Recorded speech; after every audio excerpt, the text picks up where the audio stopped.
Dan kita mengakui ada kondisi tidak wajib haji. Sebab haji itu bersama pemerintah.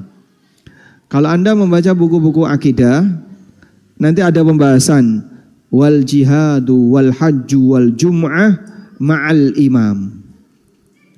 Jihad, haji, jumatan bersama pemerintah. Sehingga sepanjang pemerintah belum menutup, status kewajiban itu tidak hilang. Nah, berbeda kalau kemudian beliau memfatwakan statusnya tidak wajib. Nah, pertimbangan beliau memfatwakan statusnya tidak wajib, itu pertimbangannya karena akadnya batil. Maka ada rame-rame di medsos terkait perbedaan pendapat di antara Ustadz dalam memahami pernyataan Ustadz Dr. Irwandi. Pernyataan Dr. Ustadz Irwandi melahirkan perbedaan. Dan kalau kita pahami, beliau tidak hanya memfatwakan tidak wajib, tapi beliau memfatwakan lebih dari itu, batil.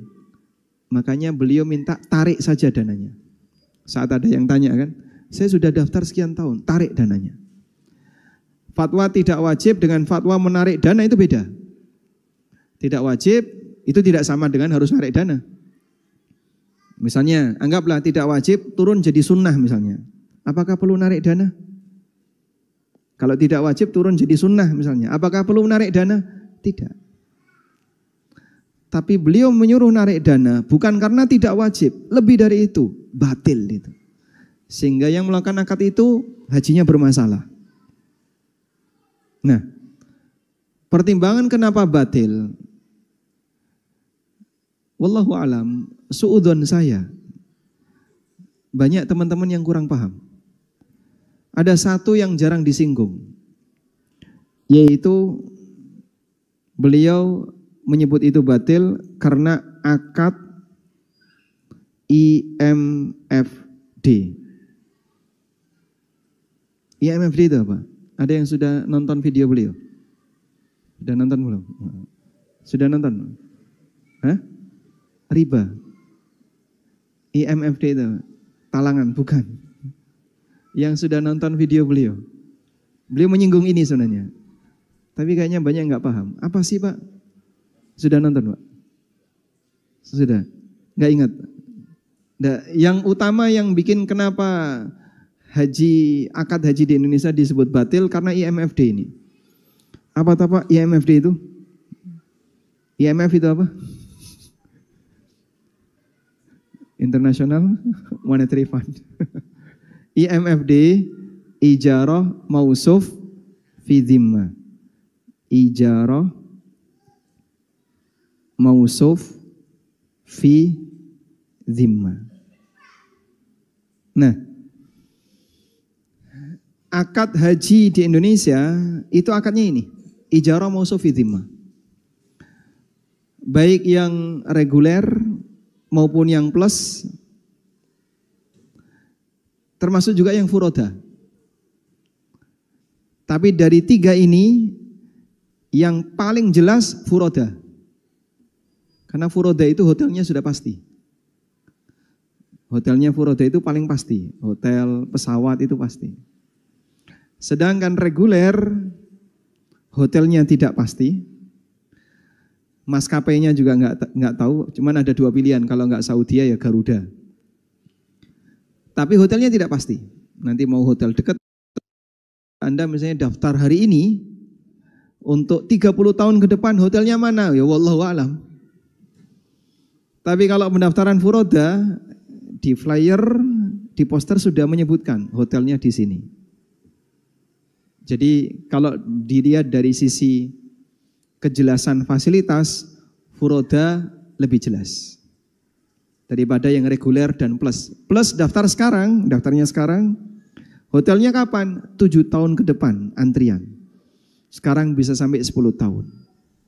Dan gak ada kejelasan. Cuman DP saja $4.500.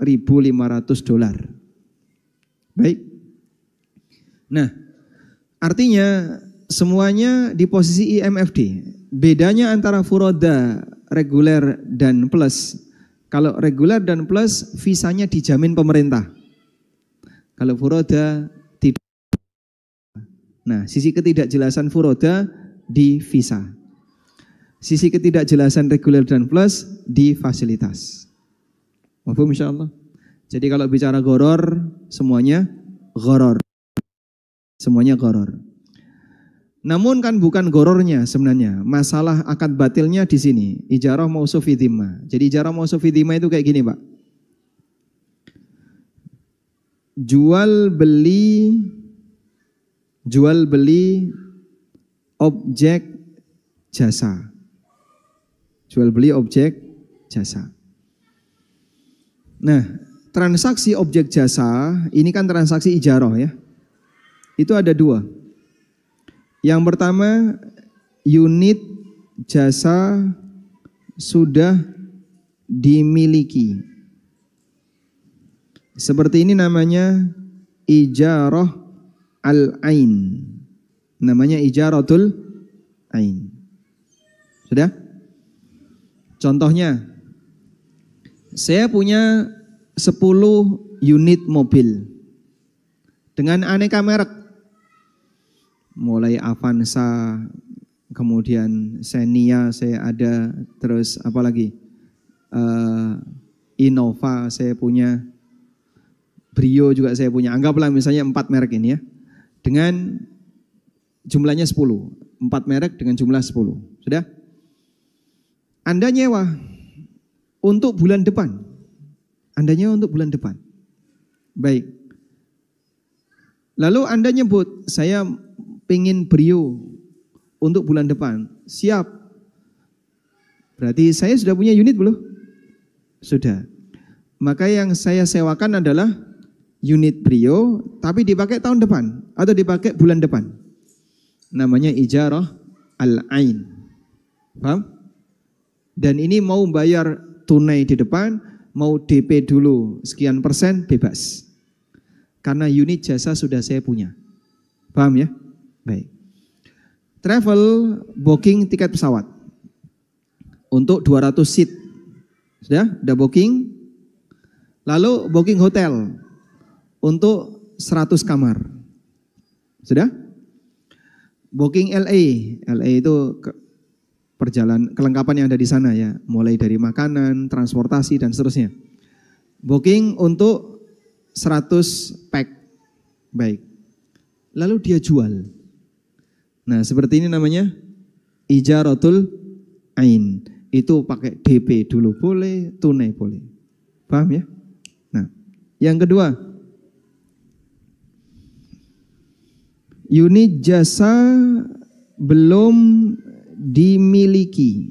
Unit jasa belum dimiliki. Nah, ketika unit jasa belum dimiliki, maka dia tidak bisa pastikan. Saya tidak punya mobil, tapi saya punya channel orang-orang yang punya mobil. Rental A, rental B, rental C. Sudah? Lalu saya menyewakan unit. Padahal saya belum punya unit, saya nggak punya unit. Saya juga belum nyewa unit mereka. Nah, ketika saya menyewakan, saya cuma menyebutkan kriteria. Kami menyediakan sarana transportasi untuk mobil, untuk kendaraan roda 4 dengan kriteria seperti ini. Nah, kriteria itu namanya mausuf. Kriteria itu namanya apa? Mausuf. Saya sampaikan berdasarkan kriteria. Sehingga unit jasa yang belum dimiliki ini dijual berdasarkan ini yang disebut dengan mausuf. Disifati. Mausuf artinya apa? Disifati. Travel belum booking pesawat, belum booking hotel dan seterusnya. Tapi dia menjual. Lalu ketika dia menjual, dia cuma sebutkan pesawat, disebutkan antara Garuda, Saudia atau Qatar misalnya. Tentatif. Artinya tidak keluar dari 3 ini. Karena cuma mausuf. Hotel, misalnya Hotel Azka atau Setaraf. Dalam kurung Setaraf. Taraf itu ya bintangnya sama. Misalnya sama-sama bintang 4 atau sama-sama bintang 5. Perjalanan 9 hari. Kemudian apalagi fasilitas disebutkan. Padahal dia nggak punya itu semua. Tapi dia sudah jualan. Itu namanya ijarah dalam tanggungan. Dalam tanggungan. Nah, dalam tanggungan ini namanya fi dhimmah. Maka menjual unit jasa yang belum dimiliki berdasarkan kriteria dalam tanggungan disebut ijarah mausuf fi dhimmah. Paham ini? Jelas atau belas? Jelas, alhamdulillah. Jelas ya? Nah. Sudah? Selanjutnya, untuk ijarah mausuf fi dhimmah IMFD itu status akadnya sama dengan salam dalam jual beli. Makanya sering disebut dengan salam alal manafi. Sering disebut salam alal manafi. Akad salam untuk manfaat, yaitu menjual unit jasa yang belum dimiliki. Seperti menjual barang yang belum dimiliki. Akadnya akad salam. Nah, berkaitan dengan akad salam ini,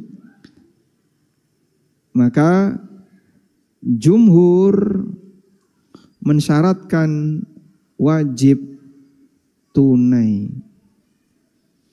Jumhur mensyaratkan wajib tunai. Boleh asal tunai. Jadi di sini jumhur mengatakan boleh dengan syarat apa? Bayar tunai. Nah, paham ya? Baik. Jika tidak tunai akadnya batil. Jika tidak tunai akadnya batil. Sudah? Ini pendapat jumhur bahwa ijarah mausuf fi dhimmah pembayarannya wajib tunai. Baik. Haji reguler saya daftar sekarang.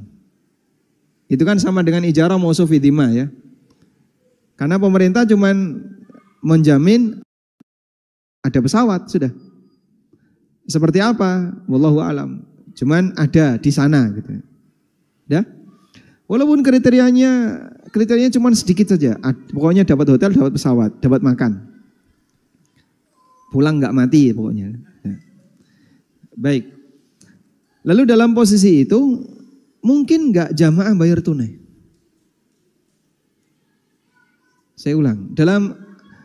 Dalam haji reguler begitu daftar bayar tunai mungkin nggak?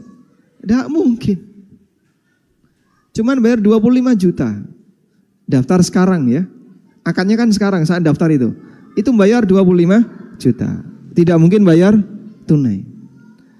Yang plus Pak, sama saja. Nunggu 10 tahun. Anda bayar $4.500. Sudah DP. Nggak mungkin Anda bayar tunai langsung 25.000. Nggak mungkin. Nah, praktek itu namanya ijarah mausuf fi dhimmah tapi tidak tunai. Sehingga beliau hafizahullah menyebut akadnya batil.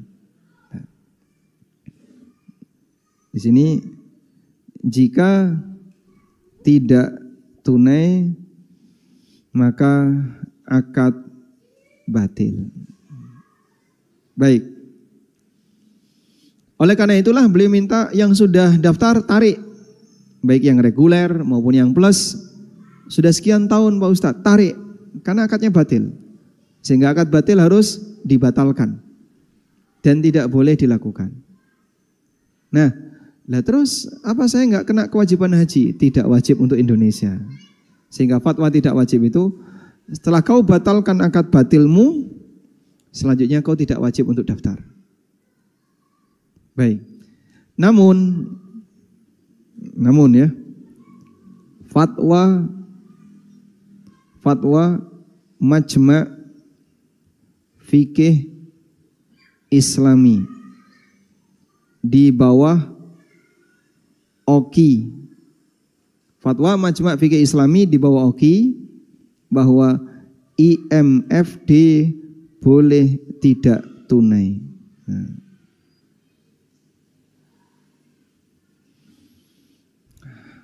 Majma' Fikih Islami, salah satu lembaga fikih internasional, itu kan ada dua. Ada Majma' Fikih Islami di bawah Rabithah Alam Islamiyah, dan ada Majma' Fikih Islami di bawah OKI. Nah, Majma' Fikih Islami di bawah OKI dalam muktamar yang diselenggarakan di Riyadh pernah membahas tentang ijarah mausuf fi dhimmah untuk membicarakan tentang masalah sukuk, dan mereka menerbitkan satu qoror, satu keputusan bahwa ijarah mausuf fi dhimmah boleh tidak tunai. Terus gimana Pak kalau boleh tidak tunai? Ya berarti ada khilaf dalam masalah ini. Konsekuensinya akad haji reguler maupun plus yang tidak tunai statusnya bukan akad batil. Statusnya bukan akad batil, sehingga tidak perlu ditarik, boleh dipertahankan. Jika kita mau mengambil fatwa dari Majma' Fikih Islami. Wallahu a'lam. Sehingga dalam hal ini kita bahas dari sisi latar belakang ilmiahnya bahwa saling menghormati antara satu dengan yang lain. Sehingga mohon untuk netizen jangan komentar dulu ya. Komentar orang yang nggak paham bikin kisruh aja ya. Sehingga Anda pahami dari sisi latar belakang pendapat untuk bisa mendapatkan kesimpulan kira-kira mana dari dua pendapat ini yang lebih mendekati kebenaran. Wallahu a'lam.